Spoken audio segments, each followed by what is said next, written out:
Fala galera, beleza? Aqui é o Gustavo, espero que todos estejam bem. Vamos dar sequência na leitura do livro de Gênesis aqui na Bíblia de Estudo Max Lucado, versão NVI. Hoje, capítulo 13,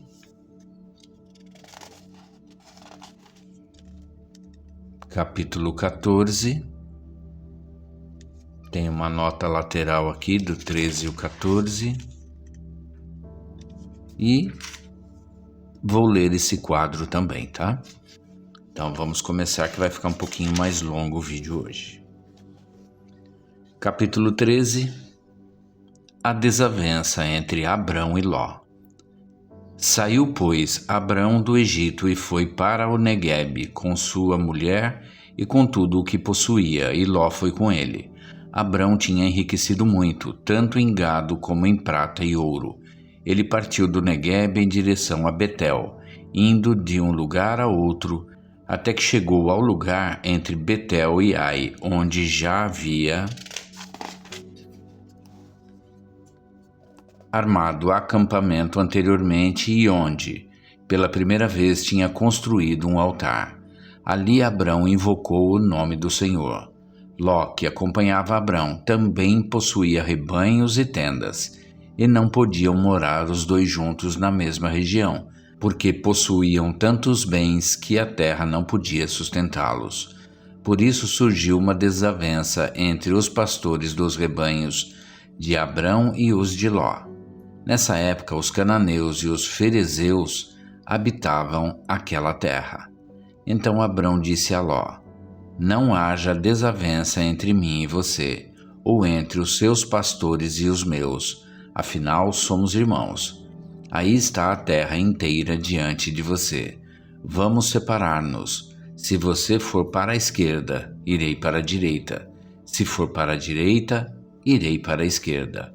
Olhou então Ló e viu todo o vale do Jordão, todo ele bem irrigado até Zoar. Era como o jardim do Senhor, como a terra do Egito. Isto se deu antes de o Senhor destruir Sodoma e Gomorra. Ló escolheu todo o vale do Jordão e partiu em direção ao leste. Assim os dois se separaram. Abrão ficou na terra de Canaã, mas Ló mudou seu acampamento para um lugar próximo a Sodoma, entre as cidades do vale. Ora, os homens de Sodoma eram extremamente perversos e pecadores contra o Senhor. A promessa de Deus a Abrão. Disse o Senhor a Abrão, depois que Ló separou-se dele: de onde você está? Olhe para o norte, para o sul, para o leste e para o oeste.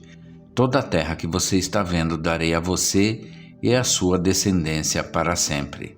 Tornarei a sua descendência tão numerosa como o pó da terra.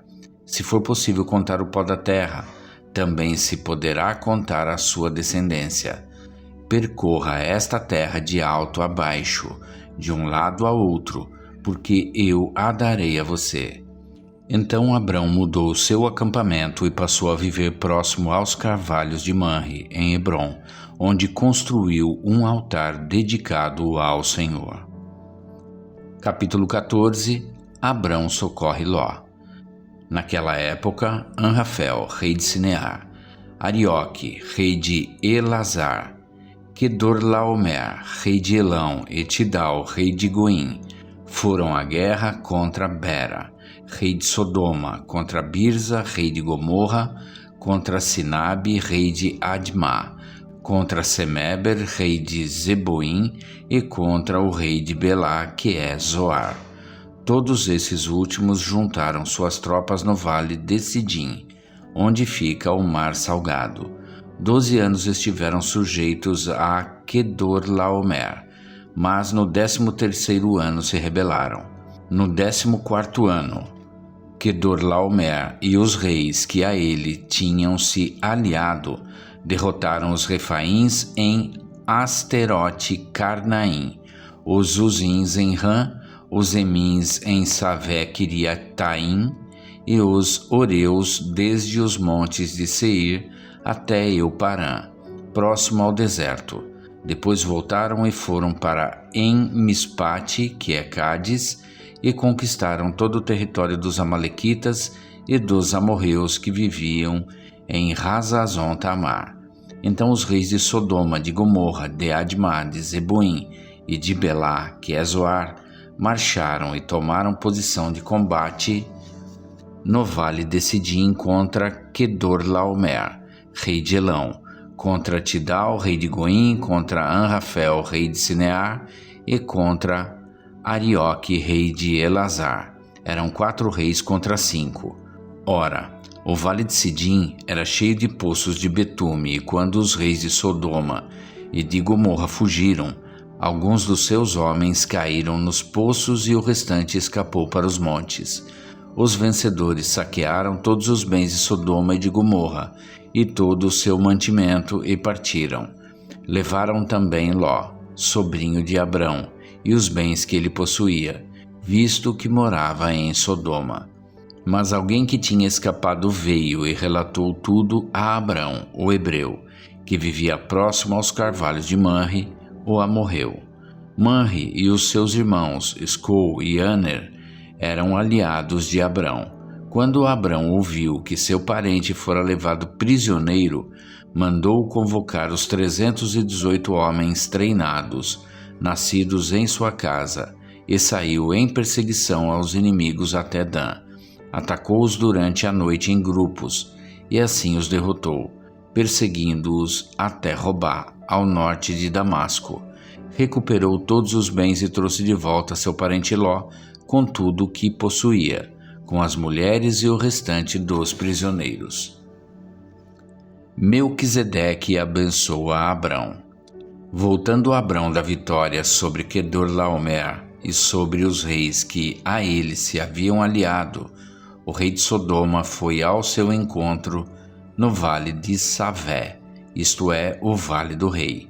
Então Melquisedeque, rei de Salém, e sacerdote do Deus Altíssimo, trouxe pão e vinho e abençoou Abrão, dizendo: Bendito seja Abrão pelo Deus Altíssimo, Criador dos céus e da terra.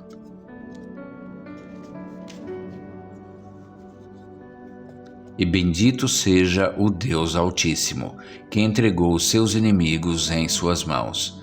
E Abraão lhe deu o dízimo de tudo.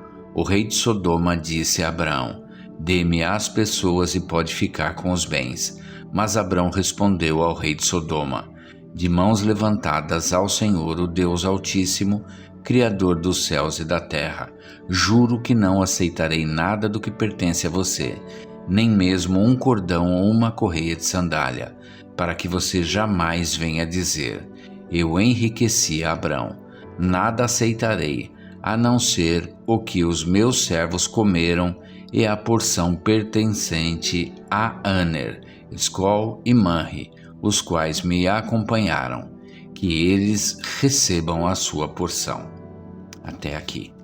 Vamos agora à nota lateral.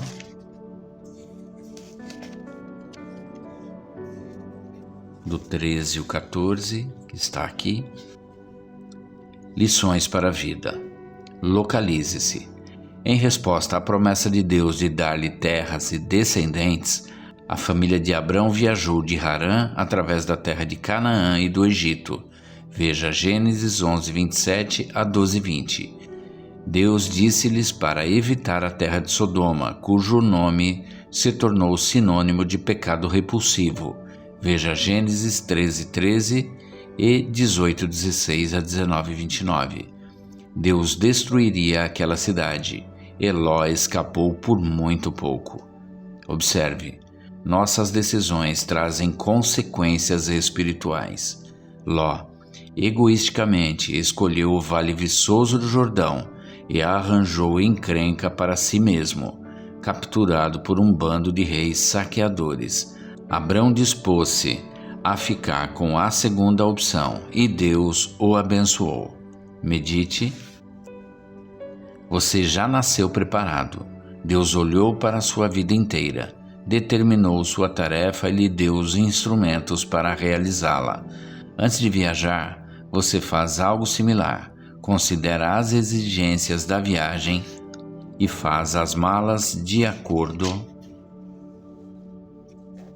com elas. Clima frio? Leva um casaco. Reunião de negócios? Leva o computador. Algum tempo com os netos? Melhor levar alguns sapatos esportivos e remédios para a dor. Deus fez a mesma coisa com você. Joe vai examinar animais. Então vou instalar nele a curiosidade.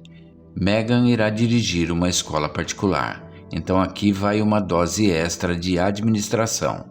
Eu preciso que Eric console os doentes. Vou incluir uma boa dose de compaixão. Denalyn vai casar-se com Max. Vou embutir nela uma porção dupla de paciência. Cada pessoa tem valor singular e inestimável. Gálatas 5:26. A mensagem. Deus fez sua mala de propósito para um propósito. Isto é novidade para você? Se for, talvez esteja vivendo com a mala errada. Certa vez, peguei a mala errada no aeroporto. Parecia com a minha, mesmo tamanho, mesmo material, mesma cor. Feliz porque ela tinha saído logo das catacumbas das bagagens. A arranquei da esteira rolante e fui para o hotel. Todavia, bastou uma olhada em seu interior para saber que tinha me enganado. Tamanho, estilo e gêneros errados. Ademais, eu não sabia andar de salto alto. O que você faria em uma situação como essa? Você pode dar um jeito com o que tem em mãos. Comprimir seu corpo nas roupas apertadas, enfeitar-se com joias do sexo oposto e comparecer aos seus compromissos. Mas você faria isso? Arriscaria perder o emprego e ir para a prisão? Não. Você procuraria sua própria mala, colocaria um anúncio no setor de achados e perdidos, ligaria para o aeroporto ou para a companhia aérea, chamaria o serviço de táxi, contrataria o FBI ou cães farejadores e detetives particulares. Você tentaria usar todos os meios possíveis para encontrar a pessoa que não consegue encontrar sua mala e está se perguntando quem terá sido o tolo que deixou de verificar o nome na etiqueta. Ninguém quer viver com a mala de outra pessoa. Então, por que fazemos isso? É provável que alguém o tenha forçado a usar roupas que não foram feitas para você. Aplique. Você está em uma situação que não é a melhor para você? Ló tentou encaixar-se no molde de Sodoma e não se encaixou, ou pelo menos não deveria ter se encaixado. Não podemos servir a Deus de todo o coração e, ao mesmo tempo, avidamente realizar nossos desejos pecaminosos. Agora vamos achar aquele quadro. Jesus ao longo da Bíblia. Graça antes da cruz. Abraão estava longe da perfeição. Houve um tempo em que ele confiou nos egípcios em vez de confiar em Deus. Ele até mentiu, dizendo a Faraó que sua mulher Sara era sua irmã. Entretanto, Abraão tomou uma decisão que mudou sua vida eterna. Ele creu em Deus, e isso lhe foi creditado como justiça. Romanos 4:3. Aqui está um homem justificado pela fé antes de sua circuncisão, versículo 10. Antes da lei, versículo 13. Antes de Moisés e dos mandamentos. Aqui está um homem justificado pela fé antes da cruz. O sangue do Calvário que cobre o pecado expande-se do passado até o futuro. Abraão não é o único herói do Antigo Testamento a desfrutar a graça de Deus. Não devemos ver a graça de Deus como uma provisão feita após a lei ter falhado. A graça foi oferecida antes que a lei fosse revelada. Na verdade, a graça foi oferecida antes da criação do homem, pois vocês sabem que não foi por meio de coisas perecíveis como prata ou ouro que vocês foram redimidos da sua maneira vazia de viver, transmitida por seus antepassados, mas pelo precioso sangue de Cristo, como de um cordeiro sem mancha e sem defeito, conhecido antes da criação do mundo, revelado nestes últimos tempos em favor de vocês. 1 Pedro 1, de 18 a 20. Aí o próximo, Jesus ao longo da Bíblia. está na página 57. E é isso, gente. Chegamos ao final do capítulo 14 do livro de Gênesis e amanhã a gente retorna para a sequência desta leitura. Espero que todos tenham um excelente dia e que Deus abençoe a vida de cada um de vocês.